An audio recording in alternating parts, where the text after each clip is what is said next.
Teaching 2.6 में आप सभी का स्वागत है एवं वेलकम है। तो आज हमारा भाग 2 हिंदी स्टार्ट होने जा रहा है। डेली क्लासेस आती है इस चैनल पर, तो आप सभी जाकर देख सकते हो। प्ले लिस्ट बना दी गई है, नंबर वाइज डली हुई है। सोशल साइंस का एवं सभी का पेपर 2 सीटेट पेपर 2 के प्रीवियस ईयर के पेपर संपूर्ण लगाए जा रहे हैं। 2011 से 2023 तक के सारे संपूर्ण पेपर लगाए जा रहे हैं। तो आप सभी इस पर ज्वाइन करिए और सपोर्ट सभी को शेयर कीजिए, लाइक कीजिए, लाइक सब्सक्राइब और कमेंट कर दीजिए अच्छा से। कोई चलो स्टार्ट करते हैं आज की क्लासेस। तो किस विकल्प में विषय, और इसकी डिस्क्रिप्शन में भी लिंक डाल दी जाती है, तो आप जाकर देख सकते हो। इसी चैनल में सब कुछ है और थ्योरी भी पहले की डली है और क्लासेस भी डेली आती है। सोशल साइंस का जिसका पेपर 2 का है उसका भी रेगुलरली आ रहा है, तो देख सकते हैं आप सब जाकर। किस विकल्प में विषयक संधि का प्रयोग नहीं हुआ है? और जो सारे प्रीवियस ईयर के पेपर हैं जो बहुत इंपॉर्टेंट है, तो आपके लिए बहुत है। और आप स्किप मत कीजिएगा, पूरी वीडियो देखिए तभी आपको समझ आएगा। एक दो क्वेश्चन करने से आपको कोई समझ नहीं आएगा, इसलिए पूरा जरूर देखिएगा। पूरी वीडियो देखा करो जिससे आपका फायदा हो। ऐसे एक दो क्वेश्चन में कुछ नहीं होता है। तो किस विकल्प में विषयक संधि का प्रयोग नहीं हुआ है? तो तिरोधान, सिरोधार्य, दीपोत्सव, राजोभव। तो जिस संधि में विषयक संधि का प्रयोग नहीं हुआ है, जिस विकल्प में, तो तिरोधान में, सिरोधार में और राजोभाव में हुआ है, और ना कि हुआ नहीं है वो है दीपोत्सव। दीपोत्सव में विषयक संधि का प्रयोग नहीं हुआ, इसलिए हमारा राइट आंसर हो जाएगा दीपोत्सव, यानी तीसरा आंसर हमारा राइट है। फिर है हेमंत को खीर अच्छी लगती है, वाक्य किस कारक का उदाहरण है? हेमंत को खीर अच्छी लगती है, यह वाक्य किस कारक का उदाहरण? तो कर्म कारक, संबंध कारक, संप्रदान कारक, अधिकारक, अधिकरण कारक। तो हमारा राइट आंसर हो जाएगा कि हेमंत को खीर अच्छी लगती है, तो यह वाक्य किस कारक का उदाहरण? तो यह कर्म कारक, कर्म कारक का उदाहरण है। हेमंत को खीर अच्छी लगती है, तो राइट आंसर हमारा फर्स्ट हो जाएगा। फिर है एक वचन से बहुवचन बने विकल्पों में असंगत सुनिए, असंगत चुनिए। तो देखते हैं एक वचन से जो बहुवचन बने हुए हैं उन विकल्पों में असंगत कौन है? ये जो कि संगत यानी जो मिल नहीं रहा है। तो डाकू डाकुओं, वधु वधुओं और तरबूजा तरबूजाओं, भालू भालुओं। तो हमारा राइट हो जाएगा कि एक वचन से बहुवचन बने हुए हैं जो विकल्प, जैसे कि पहला डाकू एक वचन, बहुवचन होगा डाकू। तो जैसे ही तरबूजा एक वचन, बहुवचन, इस प्रकार से बोल रहा है वो कि एक वचन से जो बहुवचन बने ना उसका असंगत कौन नहीं हो रहा, कौन असंगत है चुनना है, कौन संग नहीं हो रहा, मिल नहीं रहा। तो डाकू डाकू राइट है, वधु वधुओं सही है, भालू भालू सही है, और तरबूजा तरबूजाओं सही नहीं है, ये गलत है, ये असंगत है। यानी तो हमारा तीसरा आंसर राइट है, जो मिल नहीं रहा, असंगत है। फिर है वैतनिक दृष्टि से अशुद्ध विकल्प चुनिए। वैतनिक दृष्टि से अशुद्ध विकल्प चुनना है हमें। तो दवाइयाँ, वैत्यानुप्रास, प्राणी विज्ञान, मृत्युपरांत। तो पता है इसमें क्या चुनना है? वैतनिक दृष्टि से अशुद्ध, अशुद्ध वाक्य को चुनना है। तो अशुद्ध किसकी लय और किसकी वैतनी है वो देखना है। तो दवाइयाँ हमारा सही है, प्राणी विज्ञान सही है, वृत्यानुप्रास सही है। तो हमारा सही अशुद्ध विकल्प है हमारा मृत्युप्रांत। मृत्युप्रांत नहीं आता, ये सही नहीं लिखा है, तो हमारा इस प्रकार से। और हम डिटेल्स में नहीं पढ़ाएंगे बीच बीच में, क्योंकि यहीं पर डिटेल्स पढ़ाने लग गए तो क्वेश्चन नहीं पूरे हो पाएंगे, क्योंकि डिटेल्स थ्योरी में पढ़ाते हैं, यहाँ पर इतना डिटेल्स में नहीं पढ़ा पाएंगे क्योंकि वीडियो लंबी हो जाती है और सभी पूरा ही देखते हैं। फिर वैतनिक दृष्टि से अशुद्ध है मृत्यु उपरांत, वो आपको भी पता होगा बैड कहाँ गलत है। आप ही कमेंट करके बताइए कहाँ बैड गलत है ना, तो आपका भी पता चल पाएगा कि टेस्ट हो पाएगा कि आप कितने सही कर पाते हो। तो हमारा फोर्थ आंसर इसका राइट है। फिर किस वाक्य में अज्ञात, किस वाक्य में अज्ञात विध्यंत व्रत का प्रयोग हुआ? तो अगर कहते तो मैं ऐसा जरूर करती, सभी को अपरिग्रह की भावना रखनी चाहिए, नेता को चाहिए कि वह समूह के प्रत्येक व्यक्ति का सम्मान करे, मैं चाहता हूँ कि तुम भले इंसान बनो। तो इसमें किस वाक्य में अज्ञात वृत्ति का प्रयोग हुआ है? तो ये हुआ है किसमें? हमारा फोर्थ वाक्य में, कि मैं चाहता हूँ कि तुम भले इंसान बनो, कि मैं चाहता हूँ। अब मैं कौन चाहता हूँ ये तो पता नहीं, तो वो अज्ञात बोल रहा, अज्ञात जिसका ज्ञान ही नहीं कौन है, ज्ञात ही नहीं है। तो राइट आंसर हो जाएगा फोर्थ, मैं चाहता हूँ इसका मतलब। तो फोर्थ हमारा सही आंसर है। आगे बढ़ते, प्रत्यय की दृष्टि से असंगत विकल्प चुनिए। प्रत्यय की दृष्टि से असंगत विषय कौन सा है? जिसका संगत यानी जोड़ी जिसकी मिल नहीं रही है, और प्रत्यय की दृष्टि से चुनना है। तो विचारक ये यानी विचारणीय, दृश्य यानी तब्य, दृष्टव्य यानी वृष्टि यानी ये वृष्टि ये, और वाल्मीकि यानी वाल्मीकि, वाल्मीकि प्लस ई यानी वाल्मीकि। तो हमारा राइट हो जाएगा जो प्रत्यय की दृष्टि से दृष्टव्य है ना, जो दृष्टव्य वो दृष्टव्य नहीं बनेगा, यानी असंगत विकल्प हमारा दूसरा है। दृष्टव्य दृष्टव्य नहीं बनेगा, तो हमारा राइट आंसर हो जाएगा दूसरा, ये असंगत है दूसरा।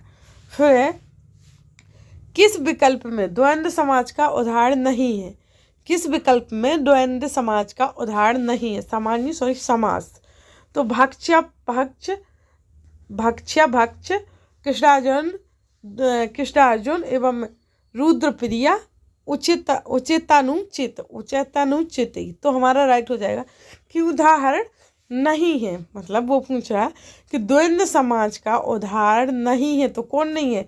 रुद्रप्रिया, रुद्रप्रिया यह उदाहरण नहीं है द्वंद्व समाज का, तो हमारा रुद्रप्रिया राइट आंसर, यानी तीसरा हमारा राइट आंसर हो जाएगा। फिर है स्त्रीलिंग पुल्लिंग की दृष्टि से अनुचित विकल्प छांटिए। स्त्रीलिंग पुल्लिंग की दृष्टि से अनुचित विकल्प छांटिए। तो कुंजड़ा कुंजड़ेन, तीतर तितरिन, धोबी धोबिन, पापी पापिन। तो अनुचित वो क्या बोल रहा है? स्त्रीलिंग एवं पुल्लिंग होता जो, उनको मिला के एक अनुचित विकल्प छांटिए, यानी गलत जो नहीं मिल रहा है, ठीक है ना। तो कुंजड़ा और कुंजड़िन मिल रही है, धोबी धोबिन मिल रही है, पापी पापिन मिल रही, तीतर तितरिन नहीं मिल रही है, तो हमारा गलत हो जाएगा, यानी गलत का भाई गलत, सही अनुचित चाहिए तो अनुचित दूसरा है, तो हमारा सही आंसर हो जाएगा दूसरा। फिर है किस विकल्प में आ उपसर्ग का प्रयोग हुआ है? किस विकल्प में आ उपसर्ग का प्रयोग हुआ है? तो अत्यंतिक, आतिथ्य, अंख्याकिया का और अधिपत्य। तो ये हुआ है आ उपसर्ग का प्रयोग हुआ है हमारा किसमें? तो आतिथ्य में, सॉरी किसमें? आतिथ्य में, आतिथ्य में हुआ है आ उपसर्ग का प्रयोग। तो राइट हो जाएगा हमारा कौन सा? दूसरा। इसमें ही आ रहा पूरा आतिथ्य, अत्यधिक कम आ रहा अक्षर, तो इसमें ही आ रहा आतिथ्य में पूरा आ उपसर्ग आ रहा, तो हमारा दूसरा राइट आंसर है इसका। फिर है विलोम की दृष्टि से बीमेल छांटना है, यानी मिले ना, जो विलोम की दृष्टि से बीमेल को छांटिए जो मिले ना। तो आर्य अनार्य, उर्वर अनुर्वर, यक्षिक अनिवार्य और खल और दुर्जन। तो राइट हो जाएगा कि बीमेल।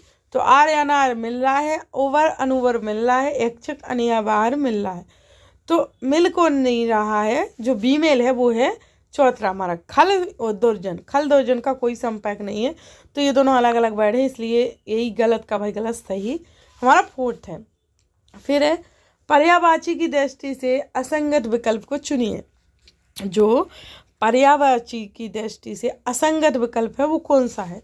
तो पक्षी संकुत दृज नवचार, बैल ऋषभ वृषभ अक्षधर, वेद अम्बनाय अगर आकर, अरिड़ कुरंग फलवंग सारंग। तो हमारा राइट हो जाएगा इनमें से कि जो पर्यायवाची की दृष्टि है उसमें असंगत है, जो मिल नहीं रहे हैं, वही सभी क्वेश्चन इसमें ज़्यादातर वही आ रहे हैं जिसका असंगत यानी मेल नहीं खा रहा। तो इसका खा रहा है कि पक्षी संकुत दृज नवचार, बैल ऋषभ वृषभ अक्षधर, अरिड़ कुरंग फलवंग सारंग। तो मिल नहीं रहा है, वो है हमारा तीसरा। तो वेद अम्नाय आगर आकर, तो ये हमारा तीसरा ही इसका राइट आंसर हो जाएगा जो असंगत है, ठीक है। फिर है भाववाच्य वाला विकल्प चुनिए। जो भाववाच्य वाला विकल्प हो उसको चुनना है मैं। तो नानी द्वारा कहानी सुनाई गई, गर्मियों में रोज नहाया जाता है, भारत द्वारा नया उपग्रह छोड़ा गया, कोहली ने शतक लगाया। तो हमें देखना है कौन? भाववाच्य। भाववाच्य किस में है? तो नानी द्वारा कहानी सुनाई गई में नहीं है, और गर्मियों में रोज नहाया गया लग रहा है, भारत द्वारा नया उपग्रह छोड़ा गया, कोहली ने शतक लगाया, इन सब में नहीं, गर्मियों में रोज नहाया जाता है, इसी में है भाववाच्य। तो हमारा दूसरा ही राइट आंसर है इसका। आगे बढ़ते हैं। निम्न में से किस विकल्प में कम शब्द का विशेषणीय प्रयोग किया गया है? निम्न में से किस विकल्प में कम शब्द का विशेषणीय प्रयोग किया गया है? तो गर्मी में कम खाना खाया, गर्मी में कम खाना खाया, आज उसने कम खाना खाया, कम ही पढ़ पाते, कम बोलना ही श्रेष्ठकर है। तो वो पूछ रहा है कि विकल्प में कम शब्द का विशेष ये प्रयोग किया गया है, जिससे कि सबसे ज़्यादा प्रयोग कम शब्द का किया गया है, जो बहुत महत्वपूर्ण रखता है, वो किस में किया गया है? तो वो किया गया है आज उसने कम खाना खाया।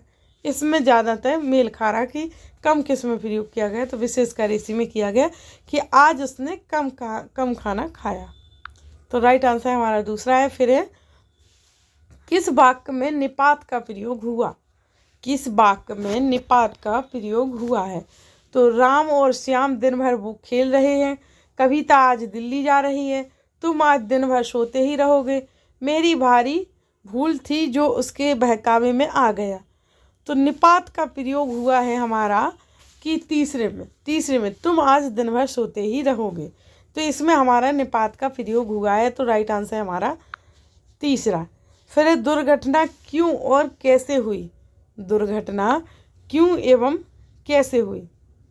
तो हमारा ये लग रहा अंतिम आंसर है, अंतिम क्वेश्चन है। तो दुर्घटना क्यों और कैसे हुई वाक्य में प्रयुक्त क्रिया विशेषण का भेद इंगित कीजिए। तो देखते हैं वाक्य में कैसे क्रिया विशेषण और भेद इंगित होता है। तो परिमाणवाचक, कालवाचक, रीतिवाचक, स्थानवाचक।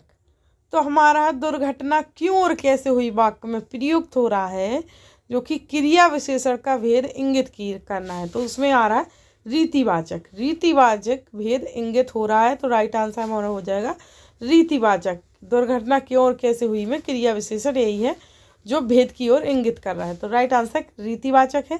यहाँ पर हमारे जितने भी आज के क्वेश्चन हैं हिंदी के, तो वो कहीं से भी उठा बीच में कभी आ जाता, जैसे कि हमारा पूरा पेपर होता है ना, तो कभी भाग 1 में आ जाती हिंदी, कभी भाग 2 में आ जाती, कभी भाग 3 में। तो ये नहीं है कि एक बनी से स्टार्ट होंगे क्वेश्चन, तो कभी बीच में नंबर मिल जाते तो कभी कहीं, तो इसलिए अभी बीच में थी, इसलिए यहाँ पर इसका एंड होता है। जितने भी पेडागोजी के क्वेश्चन और सामान्य ज्ञान से रिलेटेड होते हैं वो सभी करवा दिए जाते हैं, क्योंकि जो गद्य पद्य होते हैं ना वो नहीं इसमें कराया जाए, ओनली क्वेश्चन कराए जा रहे हैं। और जो भी बोल रहा है कि इंग्लिश का करना है, इंग्लिश भी पढ़नी है, तो इंग्लिश की भी क्वेश्चन करना है। तो हिंदी जो कर रहा है उसके लिए समझो इंग्लिश ही हो रही, क्योंकि जो हिंदी में क्वेश्चन जैसे भी आ रहे हैं उठा के एज इट इज वही इंग्लिश के आते हैं, तो कोई अलग नहीं आते हैं। अगर आप हिंदी में वो अनुभव कर पाए वही इंग्लिश में होता है। तो इंग्लिश की उतनी पढ़ाने की ज़रूरत तो नहीं है कि खैर, क्योंकि हिंदी पढ़ रहे हो, जैसे प्याजे का सिद्धांत पूछा है कुछ भी, तो जो इसमें है वही उसमें आएगा एज इट इज, इसलिए ये पढ़े तो काफ़ी है आपके लिए। तो इसलिए इंग्लिश नहीं पढ़ाई जा रही है।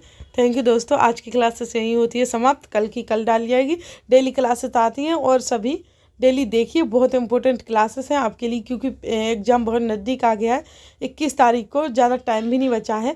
तो डेली क्लासेस देखना आपको बहुत ज़रूरी है, क्योंकि तभी आपका पता चल पाएगा आपके कितने नंबर आ रहे हैं इस प्रकार से। Thanks for watching video.